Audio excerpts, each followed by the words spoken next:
This is November 13, 2024, regularly scheduled Cohasset Affordable Trust, Cohasset Affordable Housing Trust meeting. With that, let's call the meeting to order by way of roll call. Rob Jeffers. Here. Paul Grady. Paul Grady, present.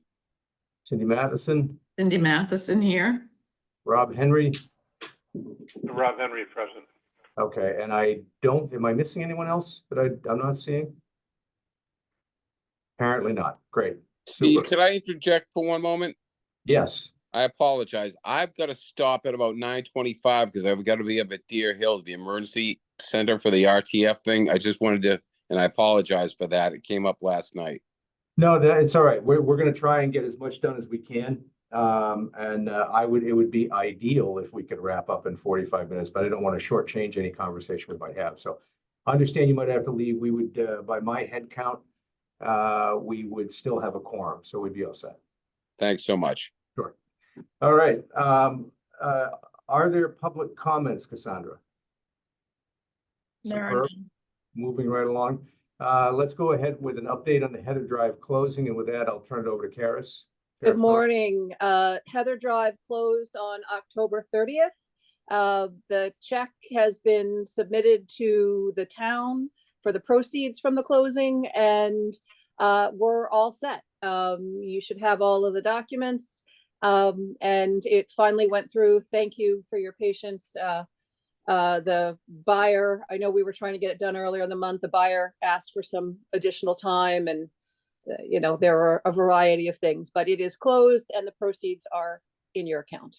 Great. And just again to make sure this makes the meeting minutes, if I remember the closing documents correctly, it was the amount deposited to our account was in the neighborhood of $89,000. I think there were some modest closing costs on it. Correct. So two things happened there. Obviously, the money goes back to fund the trust, which was the original plan anyway. The money from the sale of that property. And the second piece is that the property is now returned to the tax rolls for the town of Cohasset. It's been off the tax rolls for better than 20 years. So not bad. And as far as I can tell, I think the buyer is pretty happy because he has a piece of land that abuts his own and feels like he's controlling his own destiny. So that's good. All right. Let's move on to the investment policy statement in its final draft. And for that, by the way, the idea here is that since we now have a final draft to review, we should also be prepared to take a vote on its approval, and as a result, be able to hand that back to our financial advisors to guide them. So, Rob, I'm going to turn this over to you. Sure. So we've done a lot of back and forth with Bartholomew. What they sent, I think, is pretty consistent with what we had originally sent over. Ours had a lot of detail and a lot of information on it. I think they needed to get it more into their standard form and working for a bank. I get it. It's like they can't have a bespoke investment policy statement for every couple $1 million account. So it's fine. This, broadly based on our discussions, it's a conservative portfolio. The idea is capital preservation. There's no alternatives or anything like that in it. They had been pushing for that. We would meet twice a year to go over the performance along with the treasurer. And I think what my suggestion is we vote to sign this, and we can make adjustments and changes based on those biannual meetings. And if we feel that it's not going in the direction we want, or based on our discussion with them we want to change it, we can agree to make changes. But I think it's taken a lot of this is on me. It's taken a long time to get here. So I would, suggest that we vote, we sign it, and then we can make adjustments as time goes on, and we review them if we feel we need to. All right. As you all know, you received the final draft this morning, and there are some very modest adjustments in it. I think the biggest of those is the discussion surrounding, you know, whether or not alternatives merit a place within the investment allocation.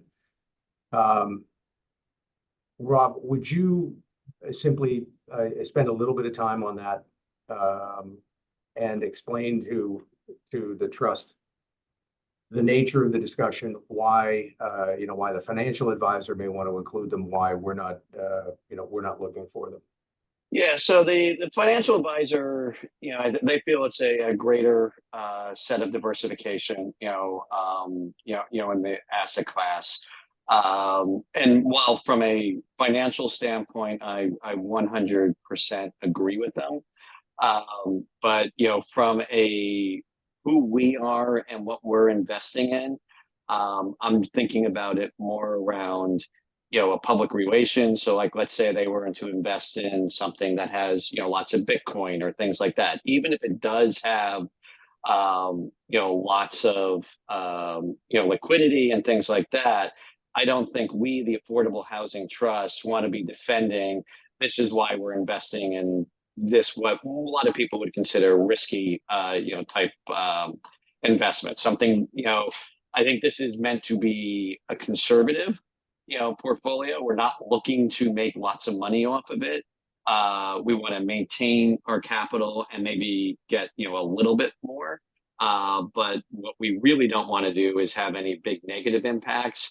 And we don't want to be explaining any big negative impacts, I think, to our constituents, because that's really, we're not investment managers, and that's not the purpose of this fund. The purpose is to, you know, get affordable housing. So we want to make sure it's there and we're not putting it at risk. So that was my thought on saying, you know, pushing back on the alternative investment allocation.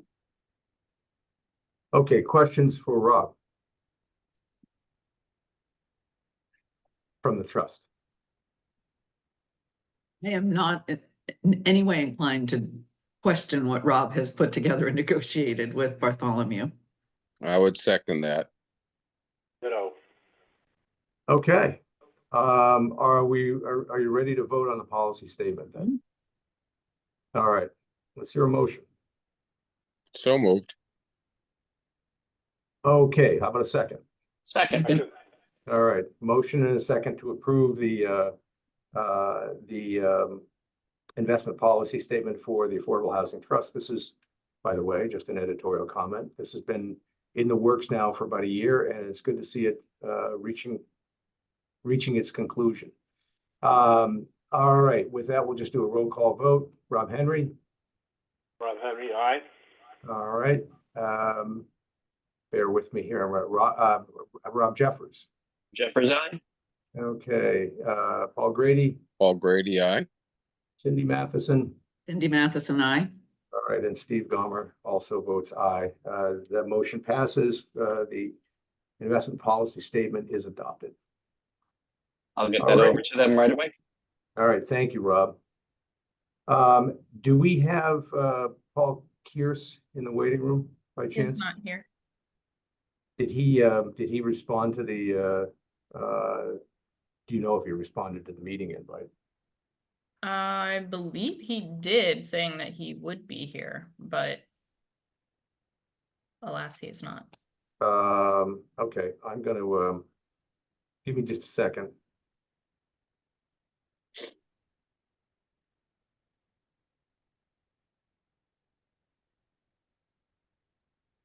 All right, I sent him a text asking if he might call in. Before we move on to 808 Jerusalem Road, just to let the other members of the trust know, I did talk to a specific selectman about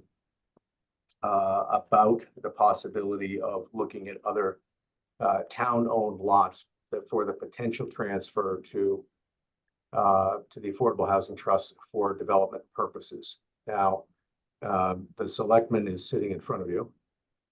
We were lucky enough to have a conversation about this. The lots will go unnamed because that should take place within executive session.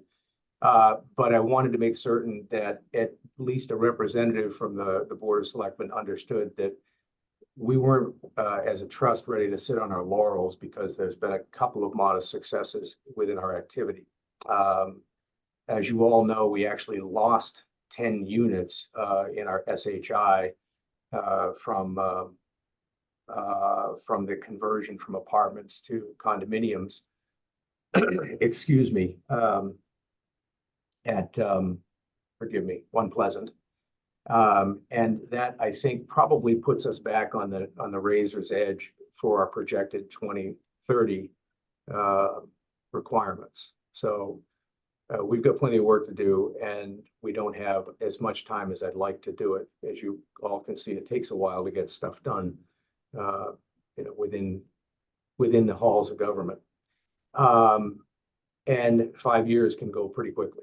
So I think that, our goal at this point should be creation in whatever way possible, but not the least of which is creation of properties that have some permanence and integration into the community. So that's the reason for having the side conversation. I'm simply telling each of you about this so that you're aware that at the very least, that we have initiated a conversation with a member of the board, and I was hoping that that Paul would be available this morning so that we could go into executive session and then talk specifically about a particular parcel or two, such that we might be able to bring it forward to a formal representation to the board sometime in the next month and a half. That is in summary what we were hoping to accomplish today with the steering committee update and the executive session. Fair enough? Any questions? Super. All right, Jim. go ahead. Just noting that the executive session is posted for Elm Street. It's not posted generally. So we may need to think about that. I'm sorry, my intent when the executive session, we can still enter into that, especially to talk about pricing on Elm Street. Thank you very much. Yes. My oversight, but there was originally the intent here was to cover both topics. Okay. All right, let's move on to 808 Jerusalem Road update. And forgive me, I think we have Beth Lyons here, right? Hi, Beth. Yeah, I'm here. Okay, Beth, you want to take this? Sure. So I'm hoping you have driven by there in the last few days. The windows are in, the roof is on. The interior has been about 90% framed for the interior walls. And the next step is the siding will be going up. So the houses will be completely closed in. We have taken some extra steps because of the location with wind and being close to the water, that we have triple pane windows in these homes. And we also have purchased an extra a siding that has more insulation in it that will protect from the wind. So that will be going in. The good news is we have, let me just look at my number, $140,000 worth of in-kind donations. Wow. Yeah, and we're looking for more. The roof, the shingles on the roof are completely donated. We have received almost all of our lighting fixtures donated from Frank Webb. They've also donated some toilets. IKEA has donated all the kitchen cabinets. Really? Yep. Wow. That is our key, is to keep our costs down, is to bring in as much in kind as possible. So we've made huge progress. I think we're right on track for our estimated date of completion. Yeah, so it's all good news. We still have $75,000 to raise, which we are working on. So if anybody has anybody you'd like to introduce us to help us get to that final goal, we would love it. The more introductions we have, the more likely we are to meet the final goal. I do want to stress, though, that even if we don't make that $75,000, that's not going to stop this project. We've had somebody who has told one of our family partners that we are having a hard time raising the money, and what is she going to do if we can't raise it and she can't have a house to live in? So you can imagine the phone call I got from the homeowner who was in tears. So I just want to make sure everybody knows that it's no matter what, it will be done. And I'm sure we'll raise the 75,000, but even if we don't, it will be completed and we will not stop. Beth, on a very practical level, is there an inventory of products or services that you're looking for on the in-kind side as well? I know you're also looking for funds, but is there something you can share with us on the in-kind inventory? Right now, we're looking for flooring. Okay, We have tile donated for both of the bathrooms. Flooring is a big expense. All of our electrical is donated through IBEW and Granite City Electric. So we're good there. We could use 2 more toilets and some showers and tubs. Those are right now the areas that we're looking at mostly. We do have vanities, so we're good that way. okay. Thank you. Thank you. Is there anything specific in the flooring? In the flooring, Yeah, I mean, we're gonna do the high-end vinyl flooring that it looks just like wood. It is more durable for the homeowners I who, think, Rob, is that what we put in 43 Elm? You're muted, I think, Rob. His phone disconnected. There's Oh. carpeting in 43 Elm, and then the living room is wood, and then there's some tile in some other areas. I don't think Okay. that there was vinyl installed by Okay. us anyways. All right. can I just bring up too about Elm Street for Yes. a Yes. minute? So we did do the builder's risk policy for another 3 months since you're not completed, which will go to the end of January. Next week is my last week as executive director. I will be on the board, so I'm still around. I am working with our bookkeeper to complete a budget up until the end of January. Normally, we do a budget that starts in November 1st, but because of the extra insurance policy, it's a little bit hard to do that. So I will be sending Cassandra a new budget just to get us through January so you can see where we are. And so her name is Carolyn Reynolds, and she will be taking over all of that responsibility for insurance and sending out invoices and preparing a budget for approval. Okay. Okay. We are going to miss you, by the way. Oh, well, thank you. I'm You're still here. You can still call me. Oh, don't think that will stop, but Um, all right.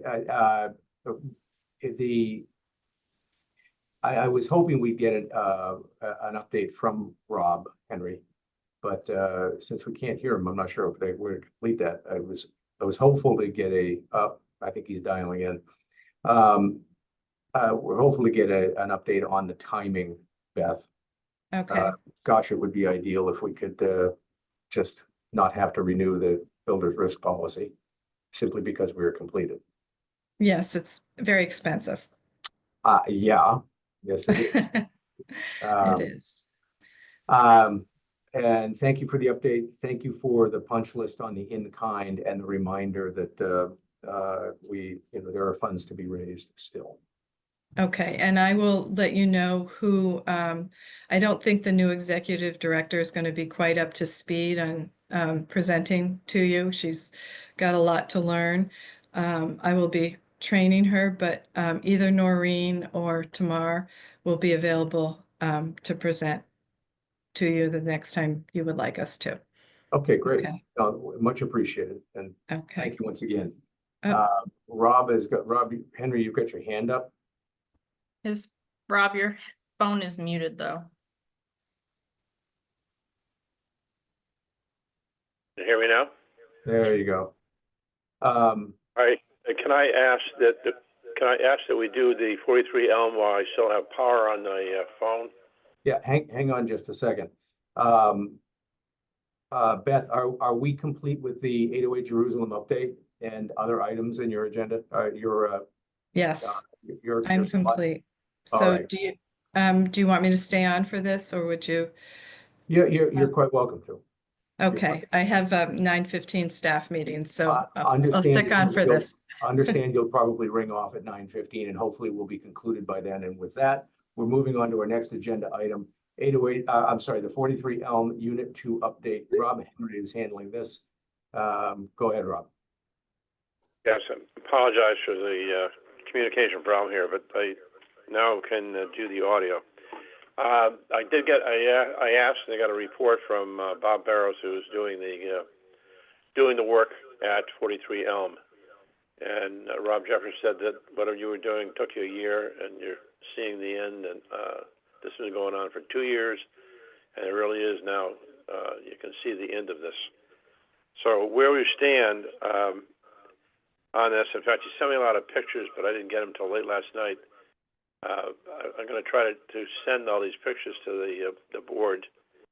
But anyway, all the cabinets and hardware installed, all the electrical in the kitchen area is installed, and all we have to do there is just wait for the inspection. All the appliances are installed. That's a big deal that we hadn't even had them ordered a few weeks ago. The rugs are all installed.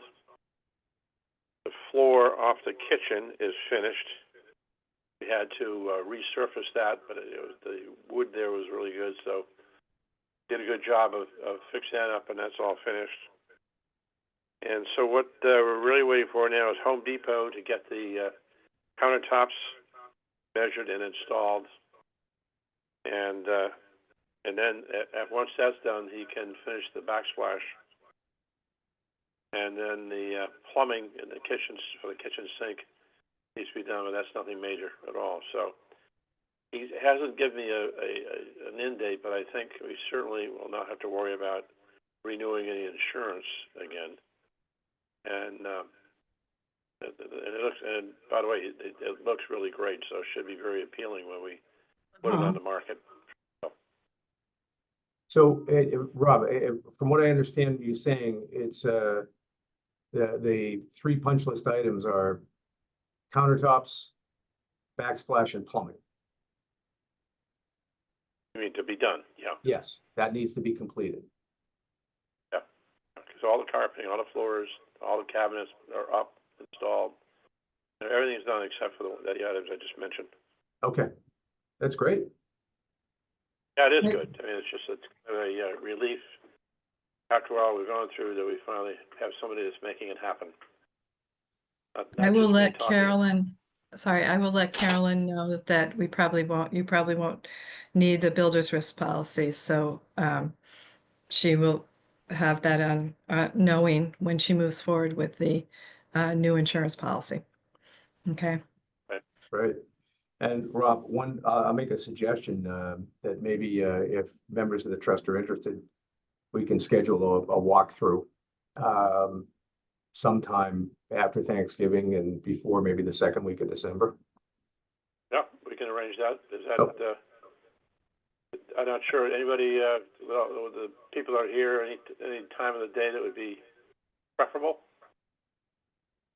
I mean, I'm good with our meeting times, but I don't know about anybody else. That should work for I me. would think. What'd you say, Paul? That should work for me. I would dovetail onto Steve's timing. And Steve, I didn't hear what time you said. But at these meeting times, you know, before 9 o'clock is always good for me. Yeah, that's why I say first thing in the morning. Yeah. Yeah. Okay. All right, Okay. I'll do that. What's, Cassandra, what our date in December for this meeting is, December 11th. all right. So Yeah, maybe so we should try can to you- schedule Yeah, go before ahead. that meeting. Yeah, said- you and I can talk about that, you know, separately. We can figure something out and communicate through Cassandra. Oh, okay. All right. And Beth, look at that. We're going to free you up 3 minutes beforehand. Oh, apparently we freed her up really well. She's gone. Okay. Next item is an executive session now specifically for 43 Elm Street Unit 2 resale information. This is allowable under reason number 6 to consider the purchase, exchange, lease, or value of real property if the chair declares that an open meeting may have a detrimental effect on the negotiating position of the public body. I do so declare. So with that, the chair moves that we go into executive session. Do I have a second? Second. All right, and just once again around the horn, Paul Grady, Already, aye. Rob Jeffers, Rob Jeffers, aye. okay, Rob Henry. Rob Henry, aye. All right, last but not least, where did you go? Cindy Matheson. Steve Matheson, I. There you are. Okay, thank you, Cindy. We moved out of the executive session. The 3 items left to tackle start with 390 CJC LAU application update because I screwed up and skipped right over it. So as a matter of including it in the record, Cassandra, would you like to fill us in here? Sure. So for those of you who are unaware, 390 CJC, which is the property next to the Stop and Shop within the same plaza, they have had a number of affordable units. They are looking to add 3 more affordable units to what they have existing. So they have 5 that are already counting towards the SHI. They're looking to add an additional 3, which will bring their total of affordable units up to 8. However, it will not change the SHI because they are all rental units, so they are all already counting. So it doesn't move the needle there, but it does create 3 additional actual affordable units. They are working with MCO Housing to go through that process again for the 3 new units to get the LAUs updated. A new LAU will need to be signed. So we are working on doing that. That's kind of the stage that it's at. I haven't heard from MCO as of yet with final paperwork or anything like that. I'm anticipating that. I feel like they're usually pretty quick with their turnaround. Okay, great. Thank you very much for the update. And by the way, I think, you may have just touched on this, and of course I could be just repeating myself. You all might remember that these are additional units for occupancy. They don't increase our SHI whatsoever because in the construct of the apartments, all 25 are included in the SHI because the owner deed restricted 5. So the owner in this case is actually deed restricting 3 additional. It doesn't push up our SHI, but it does actually create more real live affordable units. Cindy, you had a question. For it, just curious, what's in the owner's interest to do that? I have spoken with the owner on a variety of occasions, and he's long had a soft spot in his heart for affordable housing specifically, although he recognizes he can't bend it in that direction, specifically for veterans. He himself is a veteran. He's long had this as a, personal passion. He actually owns land off of Highland Avenue, which he proposed during a period of my membership on the select board as development for veterans housing specifically. So it's just, it's a pleasant surprise. So. All right. Any other questions on that? I have one. Superb. All right. Last two items. I think Next meeting- No, Rob because- has a question. Oh, I'm sorry, Yeah, Rob, go ahead. Since you have talked to him, do you have, do we have knowledge of how many of the units have been rented already? Actually, Cassandra might be better to answer that than I am, but last I knew, he was pretty well rented up. I know there's lights on there, so. Yeah, I don't have an You know- exact figure, but I would assume that since he's requesting more additional, or rather more affordable units, that the affordable units are already filled and he's filling the other ones as well. But I don't have an exact number on how many are occupied. I'm just curious. Okay. Yeah, I'll inquire and find out for our next meeting. All right, last two items. Next meeting date is December 11th, 2024. Rob and I will talk separately and gain an idea of when we might be able to schedule a walkthrough, and anybody who's available and interested can take a walk through 43 Elm. Anticipation on 43 Elm, by the way, just as a follow-on to that, is so long as it's completed before the end of this year, and anticipating approximately a 3-month marketing process. It'd be nice to see someone moving in sometime in March or April. So, all right, topics not anticipated 48 hours in advance of the meeting. Does anybody have any? Just briefly, you all had asked us to put together a deed for 39 Mill Lane, which Right. had been transferred to the trust at the same time. Elm Street had been transferred. We have done that, and it is with Cassandra for the select board signature.